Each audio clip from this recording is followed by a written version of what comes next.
안녕하세요. 한길민법 5강 시작하겠습니다. 오늘은 반사회 질서의 법률 행위와 불법 원인 급여를 공부하겠습니다. 우리 시험에 자주 나오는 파트이니까 잘 따라와 주시면 득점 포인트가 되겠습니다.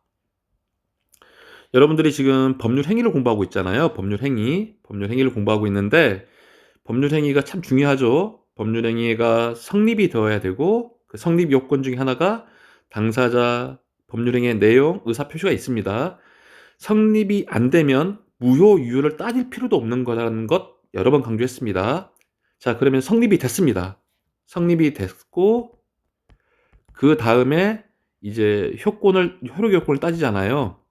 그 효력 요건 중에서 법률 행위의 그 목적이 첫 번째 가능성이 있어야 되고 확정성이 있어야 되고 적법성이 있어야 되고 네 번째 사회적 타당성이 있어야 되는데 그 사회적 타당성 행위 중에 가장 대표적인 케이스가 바로 반사회 질서의 법률 행위입니다.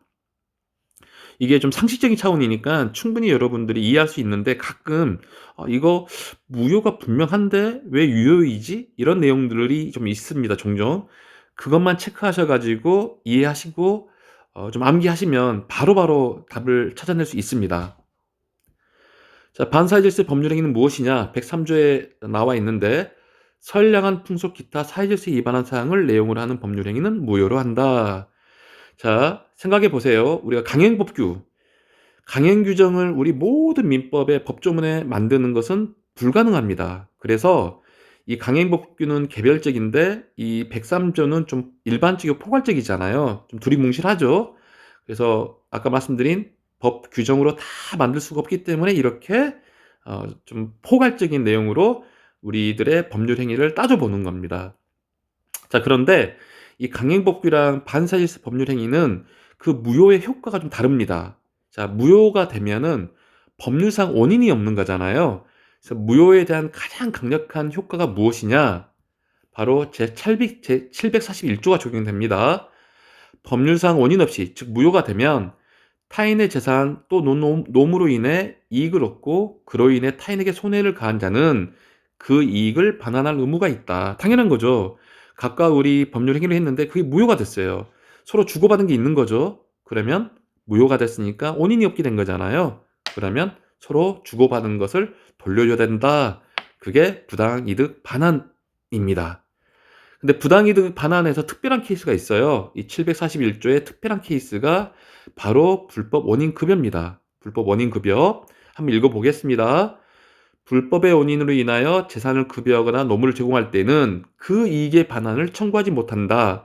분명히 741조에서는 반환할 수 있게끔 했는데 746조는 돌려주지 못하게 되어 있습니다. 왜? 반사회 질서 법률 행위를 우리가 법에서 보호할 수가 없기 때문에 그에 따른 효과에 강렬한 내용이 되겠습니다. 뒷받침하는 내용이 되는 겁니다. 다시 한번 746조를 공부하게 되니까 다시 말씀 좀 드릴게요.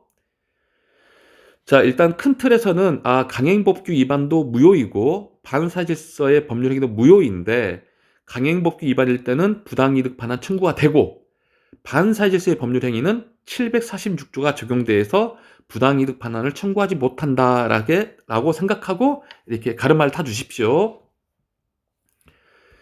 자, 법률행위, 우리 반사질서 법률행위의 요건은 무엇이냐? 늘 요건과 효과라 했잖아요. 반사질서 법률행위는 어떤 요건이 있느냐? 그 내용이 선량한 풍속 기타 사질서에 반해야 한다. 위반해야 된다는 거죠. 판단 시기, 시험에 나옵니다. 법률행위시를 기준으로 한다. 효력 발생시가 아닙니다. 우리가 법률행위를 계약을 할 때, 즉 매매계약을 체결하든 임대차 계약을 체결하든 그 법률행위시, 계약 당시를 기준으로 사회질서 위반 여부를 판단해야지 그 후에 판단하면 안 되는 겁니다. 하나 예를 들어볼게요. 매매계약 체결 당시에 정당한 대가를 지급하고 목적물을 매수하는 계약을 체결했다면 그 후에 목적물이 범죄 행위로 이용하려고 그 목적물을 취득했다라고 알게 되었어도 103조 위반이 아니라는 겁니다. 너무나 당연한 말입니다. 법률행위 성립 당시, 법률행위 시를 기준으로 이 103조를 판단하시라 이런 내용입니다. 그리고 여러 유형들이 있는데요. 하나씩 따져보겠습니다. 시험에 자주 나옵니다. 동기의 불법. 아까 말씀드린 것처럼 갑과 을이 예를 들면 도박을 위해서 금전 소비대차 계약을 하고 풍기문란, 뭐 성적인 어떤 뭐 유흥업소라 해야 되나요? 이런 것을 위해서 오피스텔을 임차했을 때 갑과 을의 그 표의자의 상대방은 금전 소비대차 계약의 상대방이고 오피스텔 임차의 임대인일 수 있잖아요. 도박을 위한 그 동기라든지 풍기문란의 이 동기는 정말 모를 수밖에 없지 않습니까? 그 사람의 속마음을 어떻게 알아요? 그 사람의 동기를 어떻게 알아요? 그래서 원칙은 무효가 아닌 유효입니다. 유효. 동기의 불법은 유효입니다. 유효. 굉장히 중요하죠. 동기의 불법은 상대방이 알 수 없기 때문에 유효다. 유효다. 다만 판례는 다시 한번 읽어보겠습니다. 반사회질서 행위는 법률 행위의 목적인 권리 의무의 내용이 선량한 풍속 기타 사실서 위반된 경우 권리 의무의 내용 자체, 금전 소비대차 계약이나 오피스 임차는 반사회질서적인 것이 아니라고 하여도 법률적으로 이를 강제하거나 그 법률 행위의 조건 또는 금전적 대가가 결부됨으로써 반사회질서적 성격을 띠는 경우 중요한 표현입니다. 표시되거나 상대방에게 알려진 상대방에게 그 동기가 표시되거나 상대방에게 알려진 그러한 동기는 반사회 질서의 위반에 포함된다는 내용입니다. 아주 쉽게 이제 문제 지문은 좀 짧게 나오잖아요. 아까 판례를 전체적으로 읽어서 이해를 시켜드리려고 하는 거고 시험에서 어떻게 나오냐? 상대방에게 표시되거나 알려진 동기는 무효이다. 이해되시죠? 그 동기. 야, 나는 도박을 위해서 난 돈을 빌리는 거야. 그리고 이 오피스텔 임차는 어떤 그 성매매 행위를 하기 위해서 하려는 거야. 라고 표시가 되면은 무효라는 겁니다. 상식적으로 이해되시죠? 그래서 동기가 반사회적인 경우에 그 법률 행위는 무효이다. 이거랑 구별해야 됩니다. 이건 유효입니다. 다시 동기만 불법인 경우에는 상대방이 모르잖아요. 그때는 유효. 하지만 상대방이 표시되거나 알려진 경우에는 무효. 이 구분점이 충분히 숙지되셨죠? 자, 두 번째 유형입니다. 조건의 불법. 법률행위가 조건과 결부됨으로써 법률행위의 전부가 무효로 될 수 있다. 내용 자체는 반사회적 질서적인 것이 아니라고 해도 아까 말씀드린 그 판례 그대로 반복되는 건데 그 조건의 불법이 결부되었을 경우에는 역시 뭐 나랑 첩으로 살게 되면 집 하나 줄게. 집 하나 주는 것 자체는 뭐 증여일 수도 있고 또 뭐 매매 여러 가지가 있을 수 있는데 이렇게 반사회적인 내용이 조건과 결부되었을 경우에는 그 법률행위의 전부가 무효로 된다. 이것도 시험 추문에 많이 나옵니다. 이렇게 동기의 불법, 조건의 불법, 특히 동기의 불법은 계속 말씀드리지만 표시되거나 알려질 경우에는 그 동기가 반사회적인 경우에는 무효다라는 거 다시 한번 강조드리면서 이제 구체적인 사례로 넘어가겠습니다. 이 구체적인 사례를 공부하다 보면 여러분들이 좀 재밌어할 부분도 많습니다. 그래서 제가 여러분들이 충분히 상식적인 차원에서 이해될 거라면 빠르게 넘어가겠습니다. 자, 보험계약이 나오는데 보험계약자가 다수의 보험계약을 통하여 보험금을 부정취득할 목적으로 체결한 보험계약은 무효입니다. 반사회질서 법률 행위에 해당되는 겁니다. 뭐 이런 표현들은 너무나 여러분들 금방 이해하실 거라 생각해서 넘어갑니다. 그럼 뭐 처음부터 보험 사고를 가장하여 보험금을 취할 목적으로 체결한 보험계약, 보험계약자가 오로지 보험 사고를 가정하여 보험금을 취득할 목적으로 선의의 보험자와 체결한 생명보험계약 다 문제 지문들이었습니다. 이해되시죠? 다 103조 위반에 무효가 됩니다. 생각보다 많이 나오는데 아직도 이러한 행위들을 하고 있는지 모르겠지만 이 부첩관계도 많이 나옵니다. 자, 첩계약은 본처의 동의 유무를 불문하고 선량한 풍속에 반하는 사용을 내용하는 법률행위라서 무효일 뿐 아니라 위법하다. 자, 이 부분이 또 시험에 나오는 단골 지문인데요. 부첩관계의 종료를 해제 조건을 하는 증여계약이다.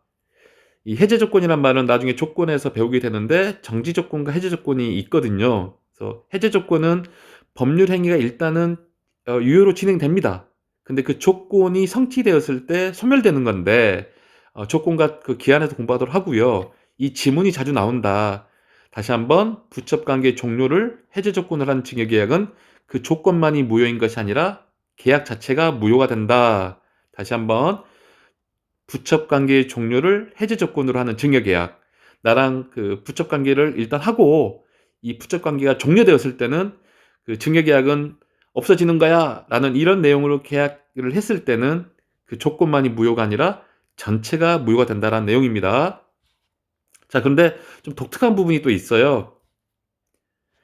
다만 부첩관계나 불륜관계를 해소 내지 단절하면서, 그러니까 뭐 반성했겠죠. 과거의 어떤 불법한 행위를 이제는 씻겠다. 이렇게 하면서 장래의 생활 대책을 마련해 주기 위한 목적에서 그 첩에게 생활비를 지급하거나 자녀의 양육비를 지급하기로 한 계약은 유효하다. 반성하고 그 첩한테 생활비를 주겠다라고 하는 것은 청산하고 그 자녀를 책임지겠다라는 이런 양육비는 유효하다라는 내용입니다. 이것도 상식적으로 이해되시죠? 자, 이 정도로 넘어가 보겠습니다. 세 번째, 정의. 정의 부분도 읽어보시면 쭉쭉쭉 이해되시는데 몇 가지만 한번 들어가 보겠습니다. 참고인이 수사기관에 허위의 진술을 하는 대가로 일정한 급부를 받기로 한 약정 무효입니다.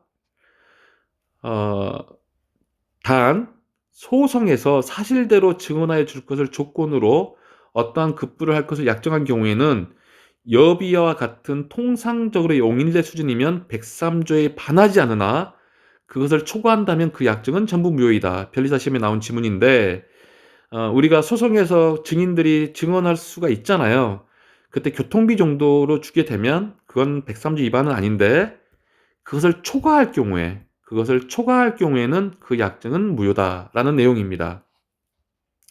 자, 그리고 수사기관에서 참고인으로 자신이 잘 알지 못하는 내용에 대해서 허위 진술, 그냥 말 그대로 허위 진술하면 무효가 되는 거죠.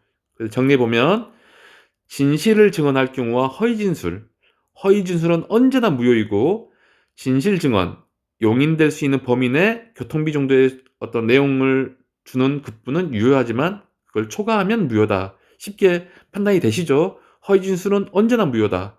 진실을 증언한 대가로서 교통비 정도 주면은 유효지만 그 범위를 초과하는 급부면 무효다라는 부분입니다.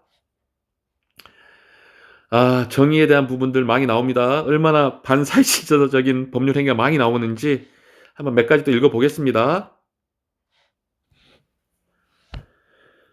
반사회 질서의 법률 행위의 그 정의에 심각하게 저촉이 되는 그런 부분들은 여러분들이 읽어나가시면 이해된다고 몇 번 말씀드리는데 시험에 자주 나온 지문들 다시 한번 확인해 보겠습니다. 체크해 보겠습니다. 당사자의 일방이 상대방에게 공무원의 직무에 관한 사항에 관하여 청탁을 했다. 그리고 그에 대한 보수로 돈을 지급한 것을 내용을 하는 약정은 역시 부정한 행위이고 반사질서 103조 위반입니다. 행정기관에 진정서를 제출했는데 어떤 좋은 의미를 했을 수 있겠죠. 근데 그 뒤에 상대방을 궁지에 빠뜨린 다음 이를 치하하는 조건으로 거액의 급부를 제공받기로 한 약정한 경우도 역시 103조 위반입니다. 자, 위약벌의 약정, 우리가 계약에서 많이 나오는데 어떤 계약을 위반했을 때 뭐 손해배상과 관련된 문제가 나올 수 있는데 우리가 그 이약벌의 약정을 하는 경우가 있거든요.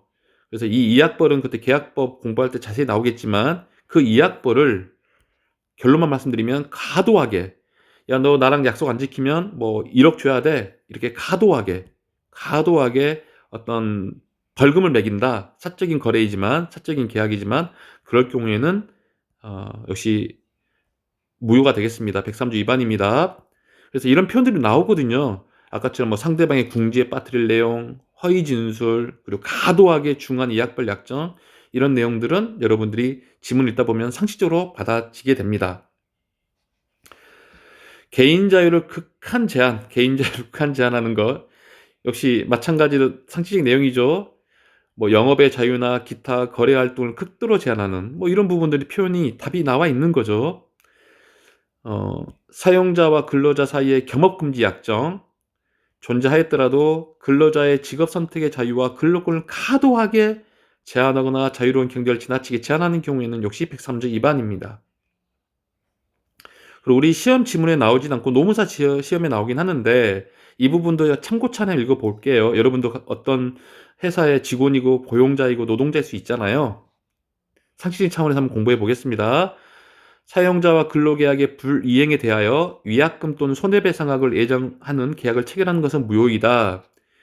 그 위약금에 의한 근로계약의 방지를 위해서. 왜냐하면 뭐 3년 동안 무조건 근무해야 돼. 그러게 되면 이 근로자 입장에서는 묶여 있게 되잖아요. 직업 선택의 자유라든지 이직의 자유가 있는데 어떤 근로계약을 불이행했을 때 위약금을 과도하게 매기거나 뭐 손해배상액을 미리 뭐 1억 정도 예정해 버리게 되면 근로자 입장에서 위축이 되고 거의 노예계약 같은 느낌이 돼 버리잖아요. 그런 부분을 방지하기 위해서 이런 것은 무효다라는 겁니다. 단 해외 파견 근무자가 기구일로부터 3년간 회사에 근무하여야 하고 이를 위반 시 해외 파견에 소요된 경비를 배상한다는 회사의 내규는 그런 위반은 아니다. 어떤 그 약속을 한 거죠. 근무자가 회사에서 그 해외 파견을 보내주고 너 그렇게 돌아오고 나면 3년 정도는 우리 회사에 일해야 돼. 그 파견 근무를 할 당시에 급여라든지 여러 가지 지원금을 줄 수 있잖아요. 그에 대한 상식적인 차원에서는 3년 정도 회사 근무하는 것은 103조 위반이 아니다라는 그런 내용입니다. 이해되시죠? 자, 생존 기초에 어떤 파괴가 되는 그런 부분도 103조 위반이다. 생존의 기초가 되는 재산의 처분행위, 장래에 취득할 전 재산을 양도하는 계약은 역시 무효입니다. 사행행위, 뭐 도박 나오면 다 대부분 무효입니다.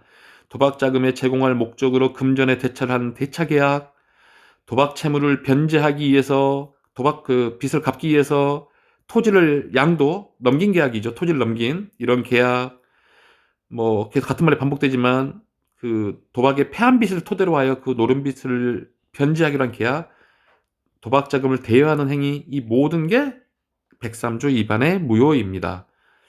그리고 이중매매는 다음 6강에서 강의하겠습니다. 이 이중매매만 공부 잘 하시면 민법 총치 계약법을 아주 제대로 간통했다.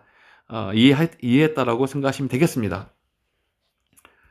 보수약정, 변호사와 관련된 부분입니다. 형사사건에서 송공보수약정은 반사회질서 법률행위로 무효입니다. 다만 민사사건에서 송공보수약정은 유효입니다. 그래서 문제 지문에 나왔죠. 변호사가 민사소송의 승소 대가로 송공보수를 받기로 한 약정은 반사회질서의 법률행위로서 무효이다. 아닙니다. X죠. 유효입니다.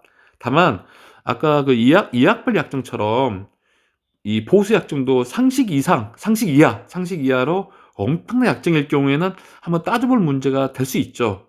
하지만 그 민간 그 민사소송 사건에서는 변호사와 의뢰인 간의 이 쌍방 사적 자치의 문제잖아요. 그런 성공보수 약정은 유효다라고 알고 계시고 지문을 풀면 되겠습니다.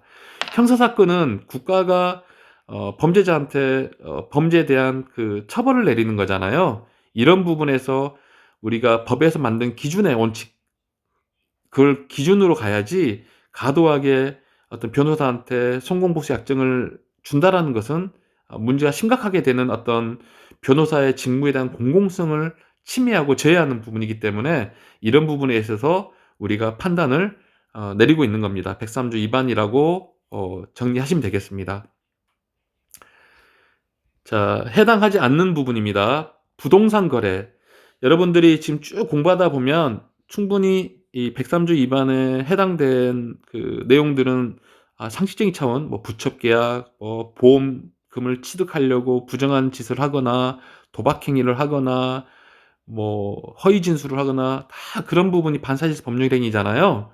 근데 이 해당되지 않는다는 부분들은 주로 부동산 거래에서는 웬만하면 우리가 뭐 효력 규정, 단속 규정 배웠잖아요. 단속 규정처럼 생각하시면 될 것 같아요. 그래서 하나하나 쭉 읽어보시면 제가 이걸 묶어놨거든요. 그 묶어놓은 부분이 이런 맥락에서 이게 103조 위반은 아니구나라고 생각하시고 정리하시면 되겠습니다. 자, 양도소득세 회피 및 투기를 목적으로 한 당사자 간의 매매 계약은 103조 위반이 아니다. 뭐 다운 계약이라 합니까? 이런 부분은 103조 위반, 반사회 질서까지는 위반은 아니다. 투기의 목적으로 이루어진 분양권 매매 계약, 강제 집행을 면할 목적으로 부동산의 허위의 근저당권을 설정 등기를 경유하는 행위도 역시 103조 위반이 아니다. 분명히 나쁜 범법 부분이 있죠. 어떠한 내용에 위반된 건 맞지만 오늘 공부하는 내용은 103조잖아요. 103조. 103조 반사회 질서, 절대적 무효가 되는 103조의 무효는 아니다라는 내용입니다.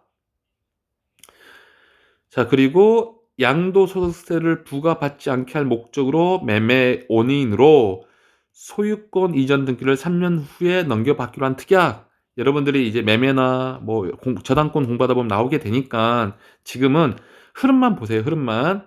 쭉 이렇게 부동산과 관련된 내용들은 우리가 103조 위반은 아니구나라는 정도로만 이해하시면 되겠습니다. 마지막으로 나온 또 문제 지문인데, 무허가 건물을 임대한 행위. 문제가 있죠. 법을 위반한 거잖아요. 분명히 허가를 받고 건축물 대장이라든지 등기부에 그러한 행위를 기록해야 되겠지만, 이렇게 무허가 건물을 임대했다고 해서 103조 위반은 아니구나라는 식으로 이해하시면 되겠습니다. 자, 부동산과 관련된 거래 행위는 이렇게 어떤 세금 문제, 다 세금 추적해서 법을 매기니까 한편 그러한 이면의 내용도 있는 겁니다. 수많은 뭐 아까 말씀드린 다운 계약도 거의 사회 문화화 되어 있기 때문에 우리 민법에서 그걸 보호하진 않지만, 일상적으로 많은 거래 행위들을 다 무효로 시키면 아마 사회적인 대혼란이 일어날걸요? 아마 그러한 어떤 배경도 있는 부분으로 이해하시면 이게 103조의 반사회질서 법률행위 아니구나라고 이해할 수 있습니다. 제가 목이 좀 쉬네. 물 한 잔 마시겠습니다. 네, 다음은 강박입니다. 강박. 강박도 이게 시험 지문에 많이 나옵니다. 자, 여러분이 좀 이해할 수가 없을 수도 있습니다. 그런데 이게 우리가 사기 강박에서 치소를 공부하게 되다 보면 그거랑 맞물려서 공부하면 또 이해가 됩니다. 법률행위의 성립 과정에 강박이라는 불법적 방법이 사용된 데에 불과한 행위는 103조 위반이 아닙니다. 103조 위반이 아닙니다. 이렇게 강박이라는 불법 요소, 아까도 우리 그 부동산 거래 행위도 위법한 행위를 했잖아요. 그렇지만 103조 위반까지는 아니다 라는 형태로 이해하셔야지, 이게 지금 법에서 보장해주고 법에서 지지해주고 이런 내용이 아닌 겁니다. 이건 중요한 판례이기 때문에 다시 한번 읽어보겠습니다. 강박의 정도가 단순한 불법적 해악의 고지로 상대방에게 공포를 느낄 정도로 넘어가 그 의사결정을 완전히 박탈한 상태의 의사표시는 103조 위반입니다. 그러니까 이 정답이 벌써 힌트가 나와 있는데, 어떤 강박행위를 했어요. 협박을 하고 진짜 공포를 막 느끼게 하고 무서워서 정말 공포에 떨어가지고 그 협박자, 강박자한테 내 의사 표시를 했는데 자기만의 의사가 없는 거, 자유 의사가 완전히 박탈된 상태는 103조 위반이다. 단 이 부분이 시험에 나옵니다. 단지 법률행위 성립 과정에서 강박이라는 불법적 방법이 사용된 데 불과한 때는 강박에 의한 의사표시 하자나 의사의 흠결을 이유로 효력을 논의할 수 있을지언정, 이 부분이 바로 우리가 사기 강박에서 배우는 취소 파트입니다. 취소를 따질 수는 있다. 강박을 했을 경우에. 다만 반사회 질서 법률 행위는 아니다. 정리되시죠? 이것을 키워드 중심으로 말씀드리면, 완전히 자유의사를 박탈할 정도는 103조 위반. 하지만 법률 행위를 할 당시에 이 표현들, 강박, 약간 윽박질 수 있죠. 사람이 화가 나거나 성질 낼 수 있는데 그 정도의 내용이나 좀 지나칠 정도라 싶어도 그건 사기 강박에서 따지는 취소할 수 있는 내용으로 논의할 수 있지 103조의 반사질서 법정행위는 아니다라고 정리하시면 되겠습니다. 자, 기타 부분 중에 이런 부분이 있네요. 전통 사찰의 주지직을 거액의 금품을 대가로 양도양소하기로 한 약정이 있었음을 알고도 이를 묵인 혹은 방조한 상태에서 한 종교법인의 주지 임명 행위는 반사회 질서 법률 행위가 아니다. 분명히 나쁜 부분이 있잖아요. 여러분들이 제가 아까 부동산 거래행위나 강박행위나 이렇게 뭐 주지직을 가지고 거래했던 것을 그 종교법인이 알고 있었을 때 그걸 묵인한 건 나쁜 짓이죠. 근데 어떤 이면이 또 있냐면 종교법인의 내부적인 문제를 우리 민법에서 법정에서 무효다라고 규정짓는 것은 좀 피하려고 하는 내용이 있는 거예요. 그래서 이 부분에는 어떤 종교법인의 어떤 내부적인 어떤 사정들, 그들만의 어떤 사적 자치의 어떤 큰 원칙들을 깨고 싶지 않다라는 어떤 법리가 있다. 이렇게 이해하시면 좀 넘어갈 수 있겠습니다. 그래서 우리가 지금 103조 위반이 되는 케이스와 그렇지 않은 케이스를 쭉 공부하고 있는데 부동산 거래행위나 특히 강박, 이 강박 부분에서 어떤 부분이 무효가 되고 또 어떤 부분은 우리가 취소가 될 수 있다는 부분까지 좀 구별하면서 공부하시고 오면 되겠습니다. 효과입니다. 무효, 반사회질서 103조 위반은 무효가 됩니다. 그래서 이행 전, 이행기까지 우리가 그 어떤 걸 주고받는 부분이 있었어야 되잖아요. 근데 주고받지 않았다면 이행할 필요 없는 거죠. 그런데 이행 후가 되면 부당이득 반환 청구권이 행사가 불가하다. 자, 이 부분이 여러분들이 오늘 공부할 또 포인트가 됩니다. 원래는 무효가 되면 부당이득 반환 청구권이 행사가 됩니다. 그런데 불법 원인 급여, 이거 하나가 빠졌습니다. 그래서 불법 원인 급여가 적용이 된다라는 것, 이 다음 파트에서도 나오게 되니까 그때 말씀드릴게요. 일단은 절대적 무효이니까 제3자의 선의 제3자도 보호가 안 된다. 이 표현은 같은 표현으로 선의의 제3자에게 대항이 가능하다. 자, 103조의 법률 행위가 위반이 되고 그게 무효일 경우에는 절대적 무효이기 때문에 누구한테도 이게 무효다라고 주장할 수 있다라는 것. 주장한다는 말은 대항할 수 있다. 오케이. 이 대항이란 말은 이렇게 이해하시면 됩니다. 대항을 주장으로 치환시키시면 이해가 되겠습니다. 그래서 103조 위반은 절대적 무효이고 누구든지 그게 제3자가 선의이든지 주장할 수 있고 제3자는 보호가 안 된다. 우리가 의사표시에서 하자에서 공부하다 보면 선의의 3자가 다 보호가 되거든요. 그것과 구별이 되는 부분입니다. 절대적 무효라서 선의의 3자가 보호되지 않는다. 이 부분을 명심하시길 바라고, 또 이 절대적 무효는 추인을 하여도 무효행위를 나중에 추인 배우게 되면 무효에서 추인 배우게 되는데 이 추인을 할 수가 없는 겁니다. 추인 효과가 인정되지 않고 무효임을 알고 추인하여도 새로운 법률 행위를 한 효과가 생기지 않는다. 절대적 무효는 추인이 안 된다. 이렇게 생각하시면 되겠습니다. 같은 맥락입니다. 무효 행위의 전환도 불가하다. 지금 무효와 취소 파트를 벌써 공부하고 있는 것 같은데 103조 위반은 절대적 무효고 무효행위 추인이 안 된다. 무효행위 전환도 안 된다. 왜냐? 걔는 사회적 해악을 끼치고 있는 반사회적 법률행위잖아요. 이것을 추인하면 안 되잖아요. 그럼 법이 또 보호해주고 있는 것이 되잖아요. 무효행위 전환도 안 되죠. 그렇게 103조 위반한 것을 또 전환시켜주면 안 되는 거 아니겠습니까? 다 상식적인 맥락입니다. 일부 무효의 법리는 따로 배우겠습니다.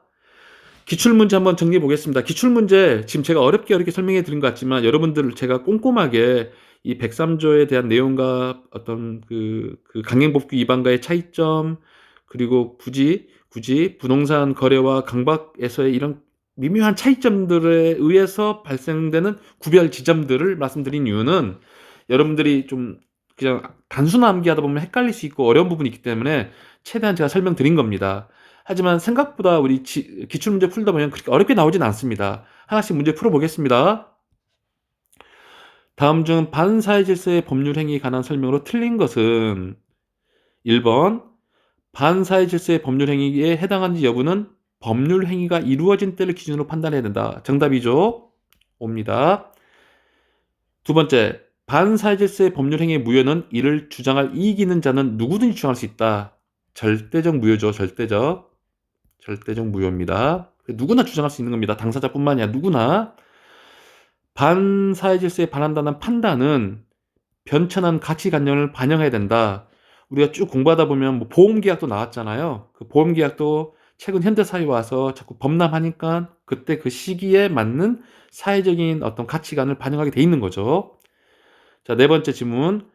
다수의 보험 계약을 통하여 보험금을 벌써 정답이 나와버렸네요. 부정 취득할 목적으로 체결한 보험 계약은 반사회 질서의 법률 행위다. 자, 그리고 대리인이 매도인의 배임 행위에 적극 가담하여 이루어진 부동산의 이중 매매는 본인이 매수인이 그러한 사정을 몰랐다면 반사회 질서의 법률 행위가 되지 않는다. 지금 대리랑 같이 연결해서 왔는데 간단하게 말씀드리면 우리가 대리 행위를 공부하다 보면 대리 행위의 그 의사 표시의 기준은 대리가 됩니다. 대리. 본인이 아닙니다. 본인이 아니다. 본인이 아니다. 그래서 대리 행위에서 즉 이렇게 이중 매매에서 본인의 대리인 을이 갑을 그러니까 병하고 이제 어떤 매매 계약을 할 수 있잖아요. 그때 매매 계약의 어떤 그 알았다 몰랐다라는 이런 내용에 대해서는 본인의 의사가 중요한 게 아니라 대리인의 의사가 중요한 거거든요. 그걸 기준으로 한다. 그래서 대리인의 행위가 반사회질서 법률 행위가 되면 그렇게 103조 위반이 되는 겁니다. 그래서 이중매매 공부할 때 다시 한번 말씀드리겠지만 이중매매에서 본인의 대리인 을이 이중매매에 적극적으로 가담하게 되면 본인이 알았든 몰랐든 이런 부분은 중요한 변수가 아니다. 대리인의 행위만이 오직 기준점이 됩니다. 그래서 정답은 5번이 되겠습니다. 다시 한번 대리 행위에서 대리 행위를 한 대리인을 기준으로 모든 법률 행위를 판단하게 됩니다. 이것이 이제 판례 내용인데요. 한번 읽어보겠습니다. 대리인이 부동산을 이중으로 매수한 경우 그 매매 계약이 반사회적 법률 행위인지 여부의 판단 기준이 되는 자는 바로 대리인이다. 즉 대리인이 본인을 대리하여 매매 계약을 체결함에 있어서 매매 대상 토지에 관한 저간의 사정을 잘 알고 있고 그 배임 행위에 적극 가담하였다면 설사 본인이 미리 그러한 사정을 몰랐거나 반사회성을 야기한 것이 아니라고 할지라도 그 매매 계약은 반사회적 법률 행위로서 무효이다. 중요한 판례가 되겠습니다. 이중매매에서는 대리인이 이중매매 계약의 당사자이고 대리인을 기준으로 그 법률 행위의 103조 위반을 따진다. 본인은 함정 키워드가 되겠습니다. 본인 그 사정을 몰랐다, 즉 선의이거나 뭐 이런 부분에 대해서 착각할 수 있게 하는데 절대 함정에 빠지지 말기 바랍니다. 자, 두 번째 질문 풀겠습니다. 반사회적 법률 행위로서 무효가 아닌 것은 정답은 5번입니다. 한번 읽어보시면 우리가 공부했던 내용입니다. 과도하게 중한 이약불약정, 도박자금 제공, 금전 대여 행위, 소송을 증언을 대가로 통상 용인된 수준의 대가를 받기로 한 약정, 공무원의 부정청탁으로 금전을 지급하기로 한 약정, 다 정의와 관련된 문제들이잖아요. 그래서 이런 문제는 상식적인 차원에서 해결할 수 있는데 다만 5번은 여러분들한테 이것도 문제 있지 않아? 맞습니다. 문제 있습니다. 문제 있지만 103조 위반까지 주로 이렇게 부동산에 대한 어떤 거래 행위들 있잖아요. 저당권이라든지 뭐 이렇게 뭐 양도 계약서에서의 뭐 금전 거래를 좀 다운시키는 부분이라든지 이런 부분들까지는 103조 위반으로 보지 않는다라는 부분을 여러분이 짚고 넘어가세요. 자, 역시 또 세 번째 문제, 한 두 문제 더 풀고 마무리 좀 하겠습니다. 반사회질서 법률행위에서 무효인 것을 모두 고른 것은 기억, 무허가 건물의 임대행위, 아까 말씀드렸죠? 무허가 건물의 임대행위는 103조 위반 아닙니다. 유효입니다. 자, 니은, 처음부터 보험사고를 가정하여, 벌써 냄새가 나잖아요? 보험금을 취할 목적으로 체결한 보험계약은 반사회적 법률 행위죠. 무효입니다. 그리고 기억나시죠? 변호사가 민사소송의 승소대가로 송금보수를 해결한 약정은 유효입니다. 유효. 기억, 디귿은 유효. 그리고 니은과 리을, 수사기관에서 쭉 나오다 보면 허위준술 나왔네요. 허위준술. 그래서 허위준술은 무효입니다. 정답은 지금 무효인 걸 고르라니까 여러분들이 시험 문제 풀 때는 이렇게 무효인 것 체크해 놔야 됩니다. 자칫하면 착각할 수 있거든요. 특히 뭐 무효가 아닌 것을 고르라 이렇게 나올 수도 있잖아요. 그래서 무효인 거 마지막까지 끝까지 꼼꼼히 읽은 다음에 바로바로 체크하셔라. 이렇게 말씀드리겠습니다. 자, 다음 문제들도 쉬우니까 6번 문제를 좀 풀어보겠습니다. 다음 중 무효인 법률 행위는 벌써 공부 여러 번 했던 내용이죠. 보험계약자가 오로지 보험사고를 가장하여 보험금을 취득할 목적으로 이렇게 하다 보면 바로 103조 위반의 무효행위가 됩니다. 다른 지문도 보겠습니다. 개업 공인중개사가 임대인으로 직접, 기억나시죠? 이건 우리가 강행규정 공부했죠. 강행규정. 강행규정에서 효력규정 위반이 있고 단속규정 위반이 있는데 단속규정 위반입니다. 한번 복습하는 겁니다. 또 공인중개사 자격증이 없는 자가 우연히 일회성으로 행한 중개 행위에 대한 적정한 수준의 수수료 약정도 역시 단속규정 위반입니다. 이렇게 우리가 어떤 103조 그리고 강행규정 공부할 때 유효냐 무효냐, 특히 강행규정에서 단속규정 위반이냐 효력규정 위반이냐 이렇게 구별을 짓는 것들 충분히 연습하다 보면 금방금방 답을 찾을 수 있습니다. 또 여러 번 나오죠. 민사사건에서 변호사와 의뢰인 사이에 체결한 적정한 수준의 성공보수 약정도 유효입니다. 자, 그리고 우리가 이렇게 뭐 거래 행위를 하다 보면 시가, 어떤 실제 가격보다 2배 높은 대금을 지급한 매매 계약도 유효다. 이거 뭐 큰 원칙들, 우리가 민법에서 공부하다 보면 사적자치 원칙을 웬만하면 건드리지 않아요. 그래서 그게 정말 일단 불공정한 법률행위에서 공부하게 되지만 그렇게 악의적인 목적으로 이 사람을 좀 속이고 어떤 이 사람의 어떤 공공한 처지를 악용해서 이렇게 하는 거래 행위가 아닌 이상 대부분 이렇게 시가보다 좀 비싸게 팔 수도 있는 거고, 그런 거래 행위까지는 우리가 103조 위반은 아니다라고 판단하시면 되겠습니다. 자, 제가 이런 뒷부분들은 제가 따로 판례 공부를 하기 위해서 남겨놓은 거니까 아까 제가 강조했던 부분만 충분히 공부하셔도 되겠습니다. 103조와 관련된 제 746조 불법원인 급여를 한 번 더 말씀드리면서 강의를 마무리하겠습니다. 이 746조, 우리가 원래 그 무효라는 것을 알게 되면 무효는 부당이득 반환 청구를 할 수 있다고 하잖아요. 자, 그런데 상식적으로 생각해 볼게요. 우리가 103조 위반일 경우에는 분명히 절대적 무효는 맞습니다. 근데 그걸 뭐 첩계약을 통해서 줬어요. 그리고 도박 자금을 대여해 줬어요. 뭔가 불법 행위를 저질렀어요. 근데 그것을 다시 부당이득이라 해서 반환시켜 버리면 법이 그걸 보호해 주게 되는 거잖아요. 범법자를. 줬다 다시 돌려받게 되는 거잖아요. 너 나랑 첩계약하자. 이따 재산 줄게. 근데 그게 무효래. 그래서 집 다시 돌려줘. 그러면 아주 나쁜 놈이 더 양산시켜 버리는 거죠. 그래서 103조는 746조랑 굉장히 관련이 있는 겁니다. 103조 반사회적 질서의 법률 행위를 위반한 사람까지는 그렇게 부당이득 법리를 동원해 가지고 돌려받지 않게 하자. 이게 부당이득의 특별한 법리, 불법이 원인된 급여는 돌려받지 못하게 하는 게 746조입니다. 자, 근데 746조를 우리가 너무 꼼꼼하게 공부하면 안 되지만 여러분들이 왜 그렇지? 왜 저게 말이 안 되는데, 그런 부분을 제가 여러분한테 이해시켜 드리려고 하는 겁니다. 불법 원인 급여 한번 읽어보겠습니다. 불법의 원인으로 103조 위반으로 재산을 급여하거나 노무를 제공한 때에는 그 이익의 반환을 청구하지 못한다.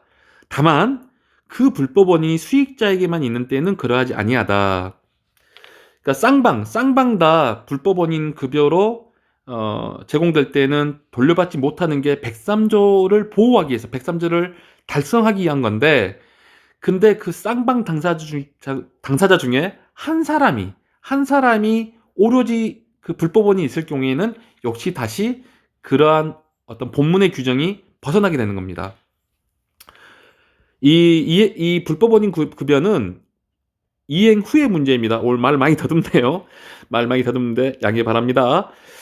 이행 후의 문제, 즉 이행 전이면 무효이기 때문에 뭐 주고받고 이런 것이 없었잖아요. 그래서 이행할 필요도 없는데 이것은 불법 원인 급여는 이미 제공된 겁니다. 제공된 거. 그래서 하나씩 요건을 따져보겠는데, 첫 번째는 불법한 원인입니다. 자, 불법이 뭐냐? 기본적으로 판례는 불법 원인이라 하면 쭉 내용이 103조 위반, 그것이 선량한 풍속 기타 사회질서 위반하는 경우이다. 그렇지 않은 경우에는 이에 해당하지 않는다. 제 746조가 해당되려면, 그게 불법이려면 103조 위반이다라는 것을 판례가 설명해 드리는 겁니다. 그래서 103조 사회질서 위반일 때는 불법 원인이다. 단순 강행 규정 위반이나 통정 허위 표시 이것도 무효거든요. 103조 위반은 절대적 무효지만 통정 허위 표시는 상대적 무효.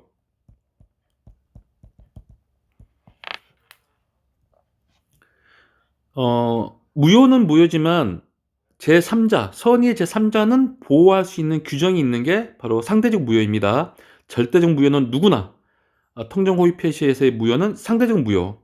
근데 지금 공부하고 있는 건 불법 원인 급여잖아요. 이러한 강행 규정 위반의 무효나 통정 허위 표시에서의 무효는 불법 원인 급여에 포함되지 않는다. 이해되시죠? 103조 위반만 따졌을 경우에 103조 위반일 경우에만 역시 무효다라는 겁니다. 불법 원인 급여에 포함된다는 겁니다. 예를 들면 관리법과 같이 단순 강행법규 위반하여, 강행법규 위반이죠. 이렇게 무효에 불과할 때에는 불법 원인 급여에 해당하지 않는다.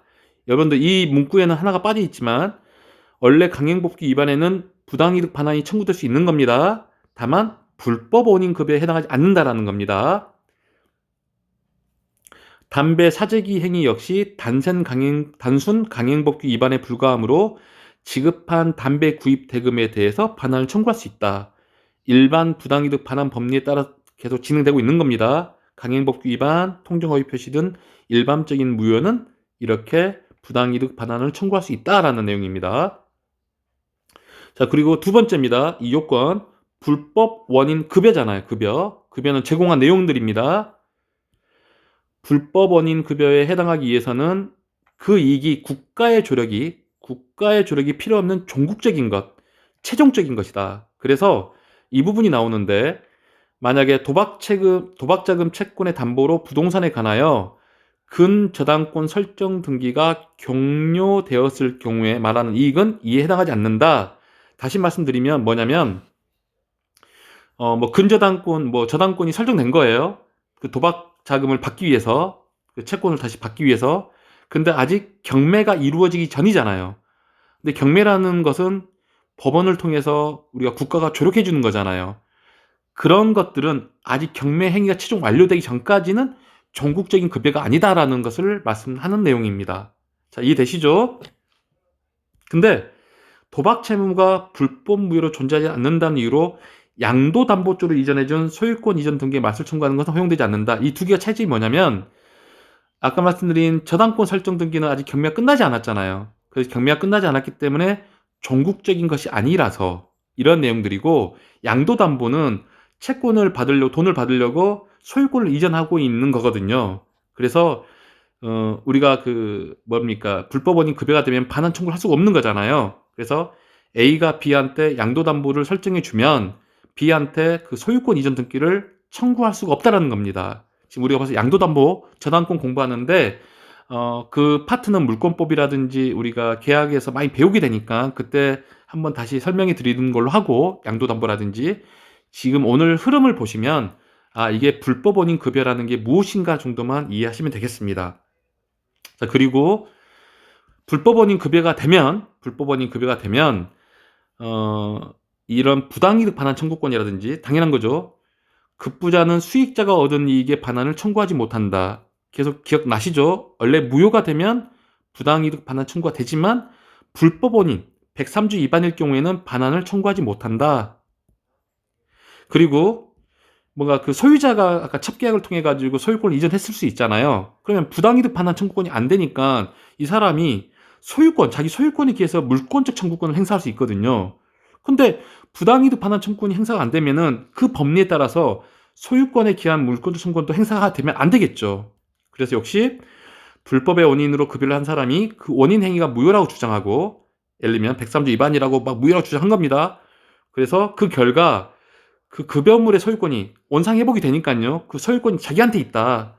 그 소유권에 기한 반환 청구를 하는 것도 허용될 수 없다. 우리가 법정에서 강력하게 103조 위반에 대해서 이렇게 불법 원인 급여의 법리를 통해 가지고 이걸 수호하는 거죠. 103조 위반에 대해서.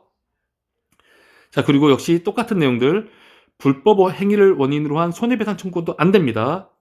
그래서 첫 번째, 불법 103조 위반으로 부당이득 반환 청구권도 행사가 안 되고 소유권에 기한 물권조 청구도 행사가 안 되고 야, 너 상대방도 불법 행위하지 않았어? 그걸 원인으로 손해배상 청구도 행사를 하면 안 되는 겁니다. 특별한 사정이 없는 한 상대방의 불법 행위를 이유로 그 재산의 급여로 말미암아 발생한 재산의 손해를 배상할 것을 주장할 수 없다. 만약 급여자의 손해배상 청구를 인용한다면 이는 급여자는 결국 자신이 행한 급부 자체 또는 그 경제적 동일물을 환수하는 것과 다름없는 결과가 되어 제746조에서 실정법적으로 구체된 법 이념에 반하기 때문이다. 간단하게 말씀드리면 잘못한 사람이 다른 상대방도 잘못했다 해서 무효이니까 부당이득 돌려줘, 내 소유권 원상회복이 됐으니까 소유권에 기해서 물권조 청구권을 행사할래, 그리고 너도 불법행위 저질렀으니까 손해배상 대상자야, 이렇게 말해버리면 103조를 만들 이유도 없고 불법원인 급여라는 그 조항도 만들 이유가 없는 거잖아요. 그래서 키워드만 정리해보면 이 세 가지는 다 안 된다 라고 이해하시면 되겠습니다. 그리고 이 부분은 좀 보충수업 같은 부분인데, 만약에 그 불법원인 급여에 관한 반환 약정, 이 불법원인 어떤 103조 위반을 하고 나서, 저지르고 나서 이 부분 말씀드릴게요. 그 이후에 만약에 체결된 당시에는 이런 반환 약정 서로 그렇게 할 수 있잖아요. 서로 부정한 취득의 어떤 면허 취득의 청탁을 위한 금원을 교부할 당시에, 그 계약 당시에 다시 이게 무효가 됐을 경우에는 그 금원을 반환하여 주기로 한 약정은 이것 또한 또 불법 목적의 달성을 조장하는 것이기 때문에 역시 무효다라는 겁니다. 정말 더 야근 사람이죠. 더 나쁜 사람인 거죠. 그런데 그 불법원인 급여 이후에 체결된 반환 약정, 다시 한번 읽어보겠습니다. 불법원인 급여 후에 다 주고 나서 급부를 받은 자가, 예를 들면 아까 첩이란 사람이든지 뭐 이런 사람들이 별도로 다 끝나고 나서, 전국적인 급여 끝나고 나서 나 당신한테 집을 돌려줄게 라는 부분들은 그 반환 약정 자체가 사회질서에 반하여 무효가 되지 않는 한 유효하다. 이해되시죠? 이게 어떤 반사회질서의 법률 행위를 통해 가지고 뭐 급여가 다 제공됐습니다. 근데 그게 끝나고 나서 뭐 도박 채무든지 그거 내가 다시 되돌려줄게, 당사자끼리 쌍방 합의를 보고 나서 뭐 첩계약에 받은 그 집을 다시 돌려주는 그러한 반환 약정들은 유효하다. 하지만 그 다시 반환 약정 자체는 한번 검토해 봐야겠죠. 또다시 그 급여자가 이 사람한테 협박을 했는지 아니면 뭐 어떤 불량한 짓을 또 돌리기 위한 수단을 또 동원했는지는 따져볼 문제이긴 하나, 그게 무효가 되지 않는 한 이 반환 약정 자체는 끝나고 나서는 유효하다라는 게 그 내용입니다. 자, 오늘 좀 어려운 부분일 수 있지만 제가 최선을 다해서 설명을 드렸습니다. 그래서 반사질서 법률 행위라는 부분에 어떤 뭐 해당된 내용들이 쭉 나와 있고, 그중에 해당되지 않는 사례들 중에서 특히 강박 부분 있잖아요. 완전히 자유의사를 박탈할 정도는 무효이지만 단순히 수단에 동원되었다 정도는 유효다. 취소를 다룰 수는 있지만, 따질 수는 있지만 그 부분 좀 분간하라고 했습니다. 그리고 부동산 거래 행위 같은 경우는 대부분 우리가 좀 문제 있는 행위라고 하지만은 103조 위반까지는 아니다.